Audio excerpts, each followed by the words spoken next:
Welcome back to the farm. Today's video is all about composting. Why should I compost, and what methods are the most simplest in my opinion? Well, first, as you know, if you own a home, yard work can be very tedious. As you can see, my bush pile there, all the sunflower stalks, and get closer in here, you can see all the sticks that I have from the trees that's falling. Okay, so now what's the methods of composting? This is your most simplest, which is what we call a cold static compost pile, which you just take a container. This is an old earth machine. I got it free from a neighbor, and the idea is you move this bin to wherever you want the compost to bin, let it sit for about a year, between 6 months to a year, then you pull this entire unit off, move it to the new site. Now if you really want to make use of what you have, and you have a banged up trash can, like this is a real good example, turn that to compost bin. Just get a drill bit, preferably over an inch, drill a bunch of holes all through the unit, so that way this allows the compost to breathe and water to drain. You just layer the material up, come back in 6 to 12 months, as you can see here. So now I'm going to show you what I mean by layering. So you see right here, I got some pulled grass, some tree leaves, bunch of sticks, sunflower stalks in there. It happens. Well, that tells me right now I need more nitrogen. Well, when I need more nitrogen, I have this right here. Now you don't want to put a reseed in there, but I'm not really caring because winter's coming, stuff's gonna happen. You see, this is just grass clippings. And grass you have to be careful with because it gets clumpy like this. And that will heat up the materials. And you do want water out of here, like this right here, so that I can actually feel heat. So that's a good sign. Another way to tell if a compost needs to be worked on, if you open up the lid and you take a whiff and it wants to knock you in the ground, what you're smelling is what we call methane, or for the British guys, methane. And that's the condition of anaerobic, which means without oxygen. So oxygen is very important for these piles. And when you layer, I typically want at least 2 inches. Now that may not happen, which is why it's a good idea to have two or three piles going at once. And if you go to other YouTube channels online, you can see plans for a lot of different designs. Like I know people that they will take pallets and some hinges, and they make a 3-bay composting bin out of pallets. You just need some screws. Other people, I've seen other people who actually did make a business, a local business out here, take an old metal building, convert it into a composting bay by using cinder blocks. So the sky is pretty much limitless in terms of creativity.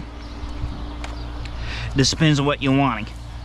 I'm always been a big fan of recycle what you have, or what many gardeners would say upcycling. You're upcycling a junk item that you can't use in something else and bringing more value out of it to save a buck. This should not be very costly at all. You see how in the center here it's just real dry? That's the reason why they recommend flipping compost piles repeatedly.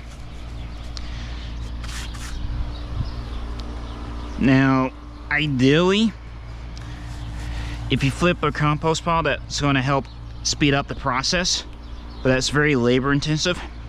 So a lot of us just don't even bother.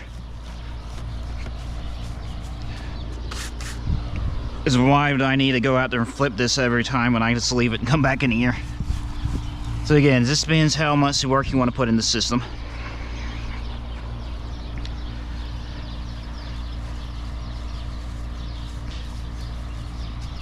I'm not quite ready to start adding my over material. I'm just trying to build this up.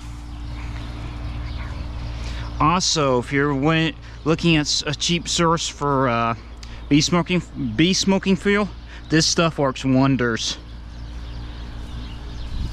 And it's completely free.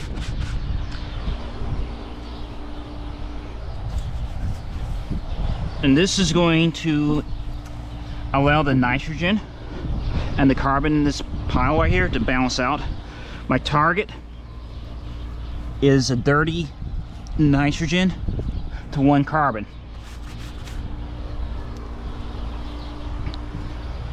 So when you see I'm layering this up higher without making a mess.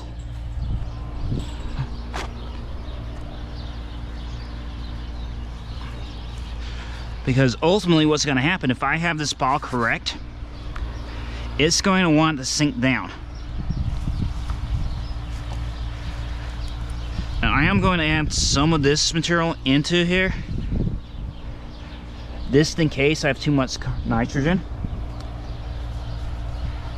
to even this out. And incidentally, a stick like this, see how easy it was for me to break because it's been sitting in there for a while. You see how that side's harder? Sticks take up a lot of nitrogen, so you don't want to put a lot of woody material in the compost piles. If it's small, like under 3/16 of an inch or smaller, is what something like this would be perfectly fine. But I would always break it up, because by breaking these sticks up, you're increasing the surface area for the bacteria to have to work on.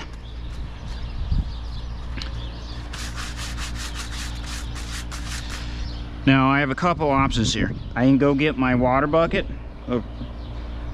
a bucket or my watering can, and watering this down.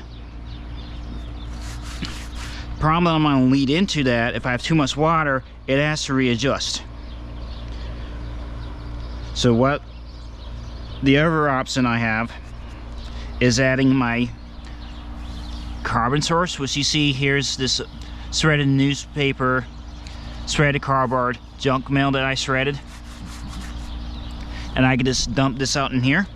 But I'm going to add just a little bit. And this will add some color to our compost pile.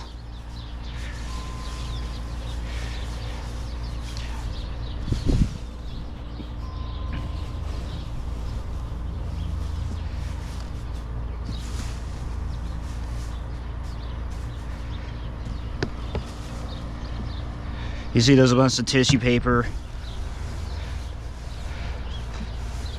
This stuff's all biodegradable. Also, I can't see my camera angle, so it's attached to my head, so if I review this and you see me doing heavy edits, you know what happened.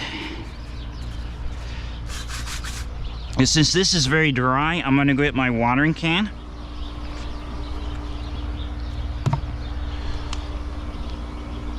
Which I have my watering can right here. Excuse me.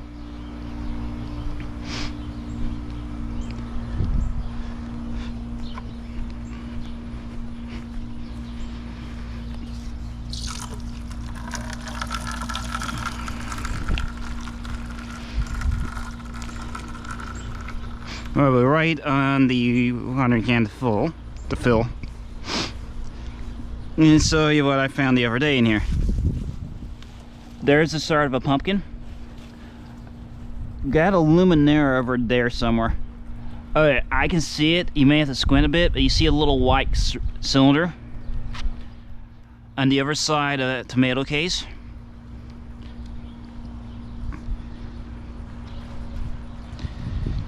See, I planted some more flowers for the bees to get access to.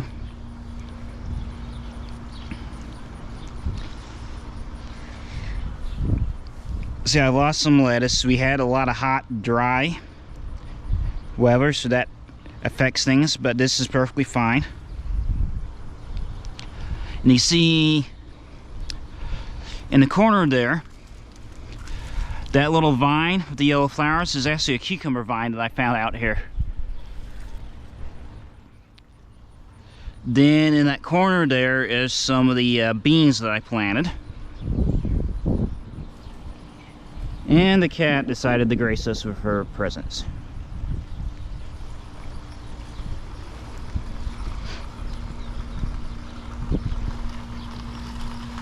So that's good. This is a 5-gallon bucket. This will be your best friend.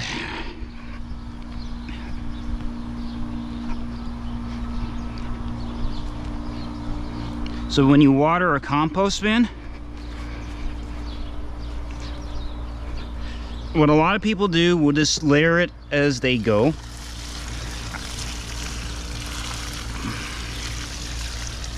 I've never seen the point in that.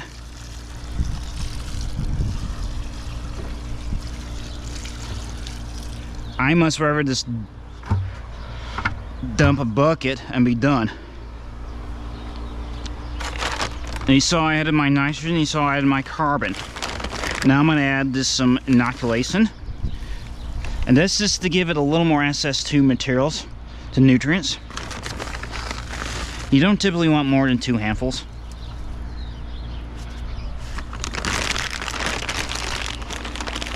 Now I'm going to re-add my nitrogen source.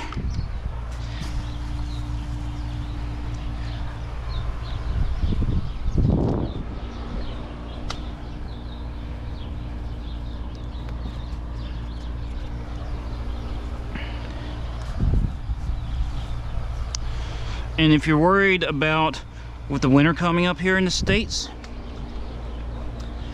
or really the Northern Hemisphere, these compost piles will not stop. They'll slow down unless you can keep critical heat on it, which means it needs to have the proper ratios. Just like cooking. You're gonna hear me refer to that a lot with compost, because you're literally doing a chemistry project.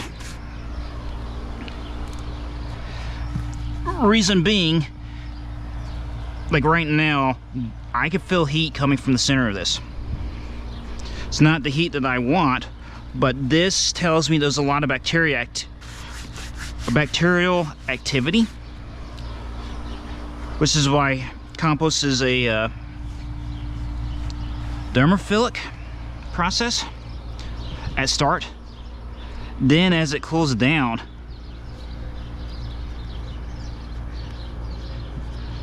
it becomes fungi. And the way you can tell with that is the compost will look like dirt, but you see a lot of white strings running all over it.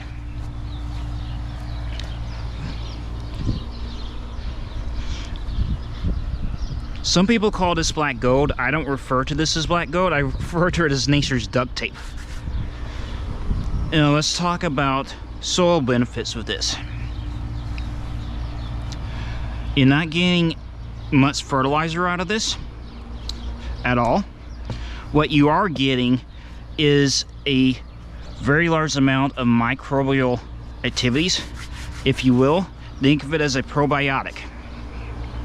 You're inoculating the soil with all the bacterial and fungi microbes.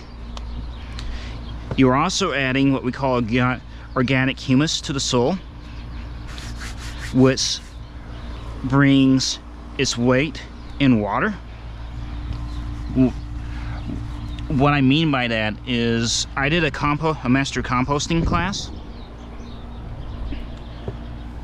a couple years ago at the county level out here, and they brought in some people that worked for the Aggie department out here, and they went and raided a farm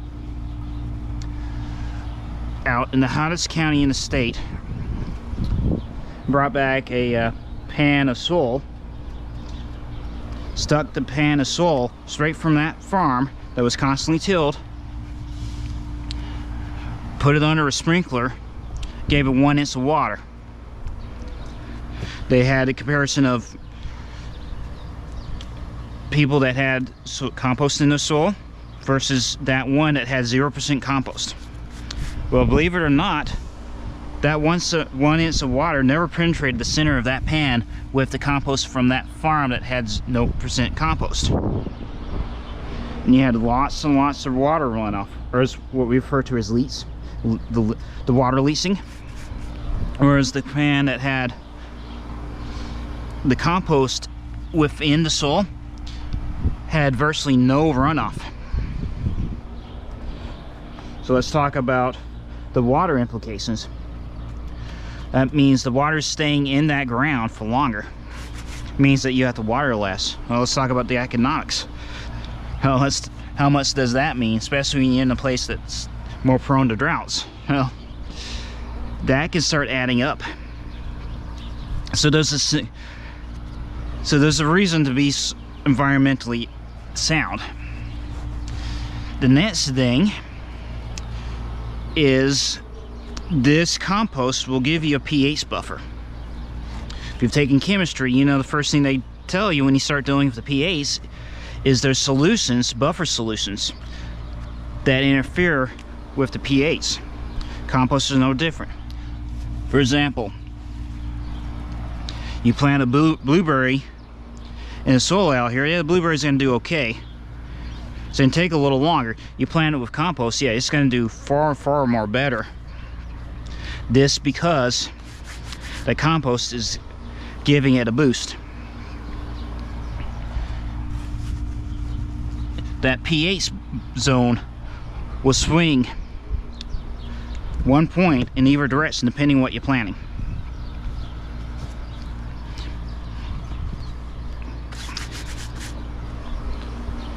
I'm going to put all this stuff in there because I don't want all this grass to sit here. I may leave a little for the bee smoker. You see how much I just squeezed in here?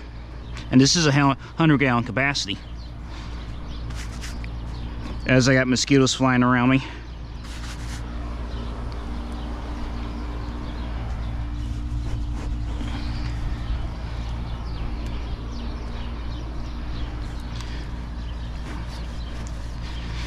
I believe that's fine. Now, another step you can do is you can grab some bare soil, layer it on top of here. That will act as a inoculator. What speeds up the process. It's completely optional. Now, I've added a mergenite lawn feed to this. That works. You just have to make sure that you have the right mosquito, the right ratio. You want a 30-to-1 nitrogen to carbon.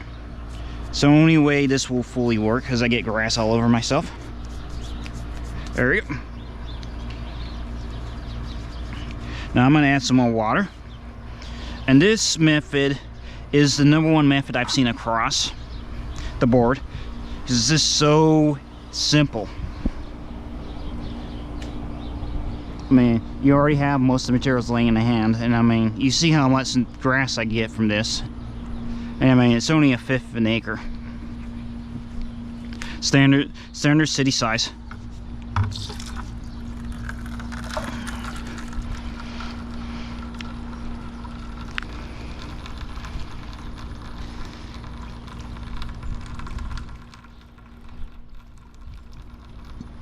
That's the main option for composting.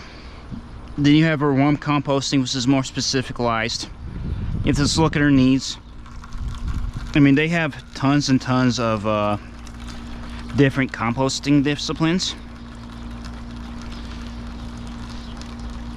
If you go down to a local county extension office, they have information. There's tons of channels on YouTube that they go in depth with this.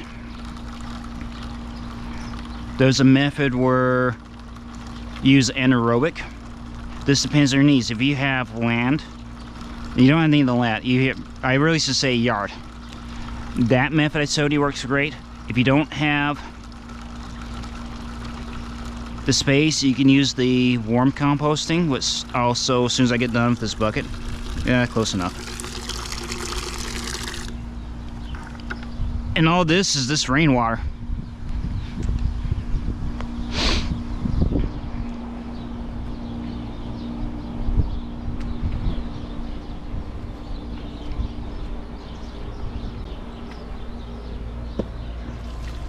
Never a mosquito.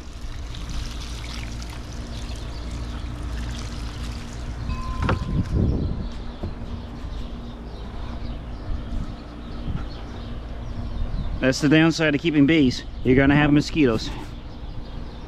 You see how it's already shrunk down a little when I gave it water?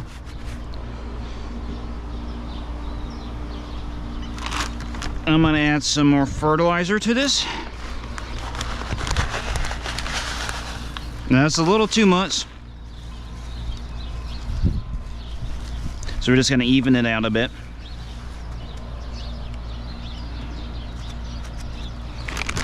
It's not gonna hurt.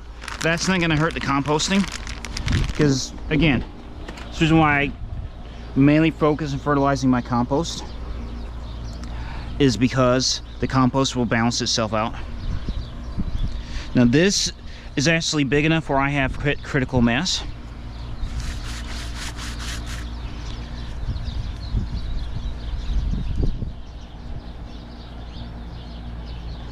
You see it, I had that thermostat in this pile, and you see that pile was cooling off. And again, you see a lot of sticks and stuff. So this tells me that this is pretty much already refined. Just that if I were to do more, I need to add a lot of nitrogen because I have so much sticks in here, as you can see right here. But you see the color of this stick? See how it's brown compared to the inside?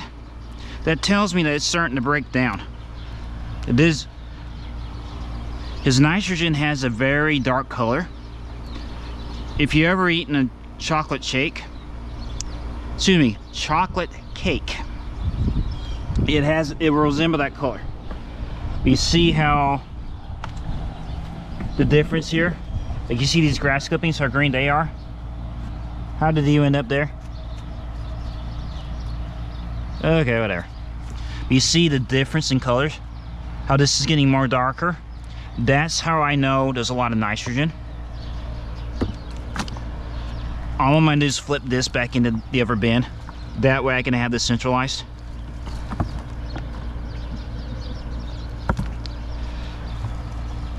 I do not recommend putting a lot of sticks in a compost unless you want to have that sitting there for several years.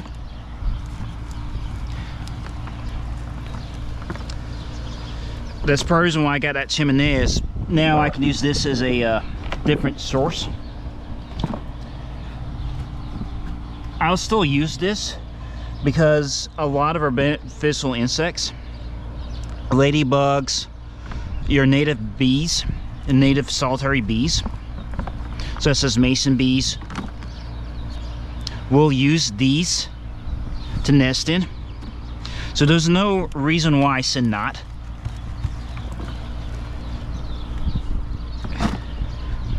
Use them, but I will use this as a mulch.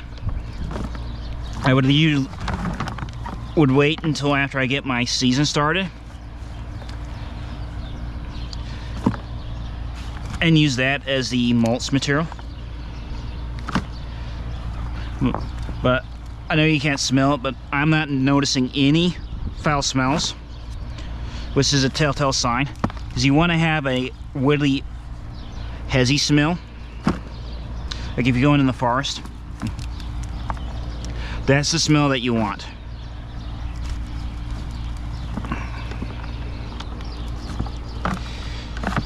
If I didn't have the worm compostings, I would add my food scraps to this. But since I have the worm compostings, or the worm composter, I'm able to do two different types, to produce two different types of compost year long. Now it's just a balancing act for me, figuring out what to do with this versus the compost, the worm castings. Apologize when I say compost. My brain and mouth doesn't really follow what I want it to say sometimes. But again, you see how many sticks I have in here? If I was starting a new garden bed, I would just dump this right at the bottom level. Because these sticks have an amazing ability to act as a water battery.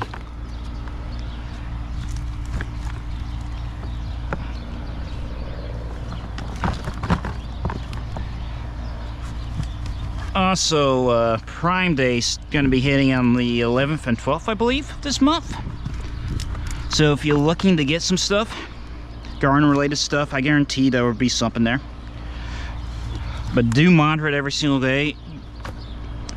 The internet's real bad about jacking its prices up one day, lowering it the next, so you really have to be mindful of that. And sometimes they say things are on sale when they're really not. So just be aware of as a consumer. Watch for the patterns. Don't let them take more of your money than you want.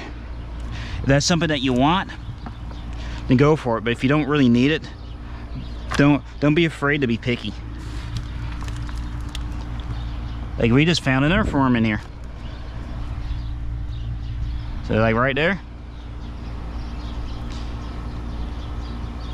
That also tells me this compost is winding down because of the fact that I'm finding these invertebrates in the compost. This is why I'm wanting it to sit. But this would be great material for top mulch. Like if I wanted to, I could literally dump this underneath my beehive right now. I'm not, because I want to use other stuff.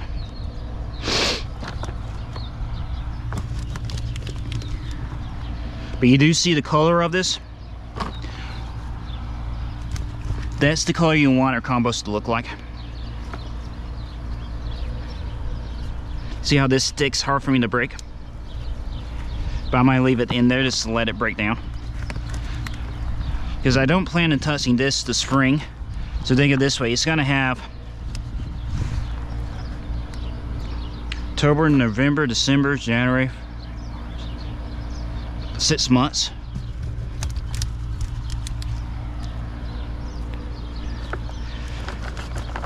And again, during the winter, this is going to slow down considerably because it's not going to get hot enough. Which is why I have black trash cans. This is why, if you notice, all my bins here are black because it attracts the heat.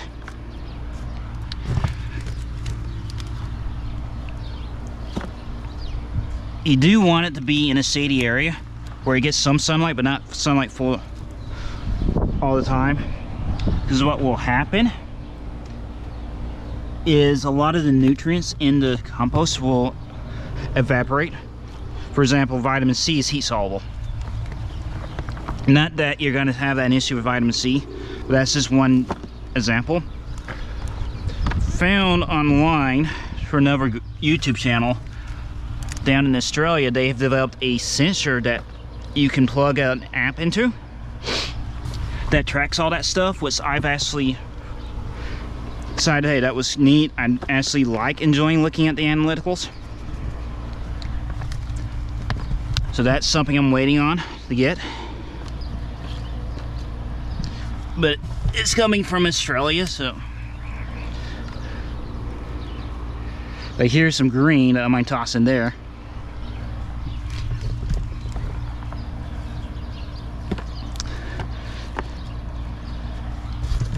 You see how it's looking less like sticks and more like dirt?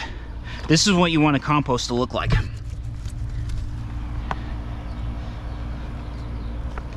So I know this is starting to wind down.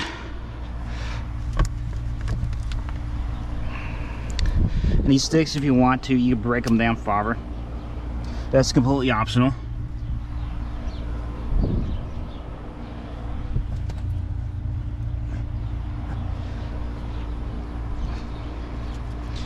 See, the really big chunks I would toss into the other bin, but right now I'm just not caring because I know this is just going to be mulch material.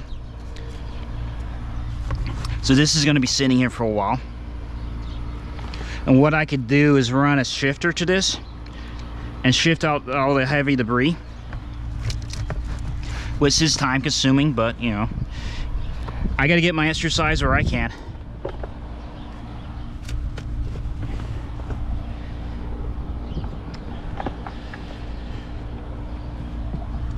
Plus, if you're environmentally friendly, look how much debris that I'm saving, that I'm converting. Because, again, I have so many trash cans now that I'm able to just keep a process of compost, and I'm hoping for next year that I'm able to get this a little more efficient and keep it running for longer so I get even more compost. Like you see, here's some grass is starting to break down, but you see the color of it? And those actually some black saucer fly larvae, which I'm going to put in here. They will actually help break down the compost even faster. You notice how stuff like this I'm just putting in the other bin, because now I'm redirecting the energy.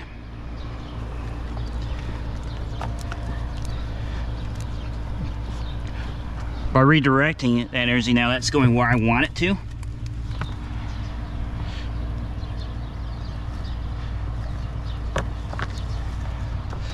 And this is what we refer to as flipping a compost bin.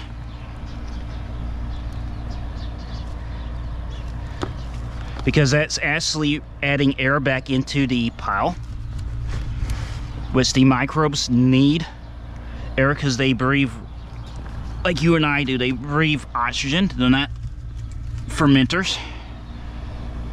Yeah, this is a microbiology term.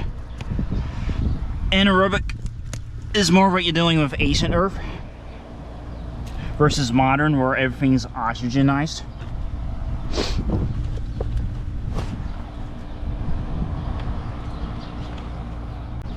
But you see, I have a lot of sticks, and that's been plaguing my compost for years until I bought that chimenea. Now I can burn that. And you see, I got some invertebrates. That's a good sign. Now I can use that to burn the wood. Get the fertilizer. Like, here's another earthworm. I'm going to leave that in there.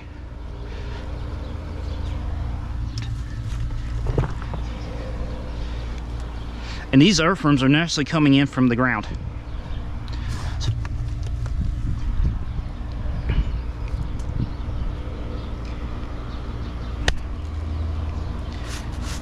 More mosquitoes.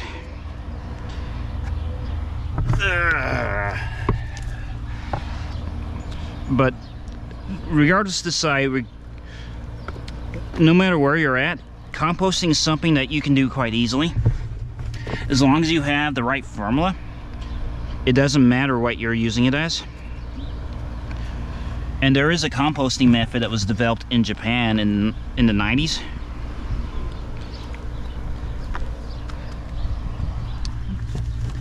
That uses fermentation. So the sky's the limit in what you want. There's even a composting method where you use the black saucer flies. I just don't want to go into detail down that rabbit hole because we have so much options. We'll be here all day.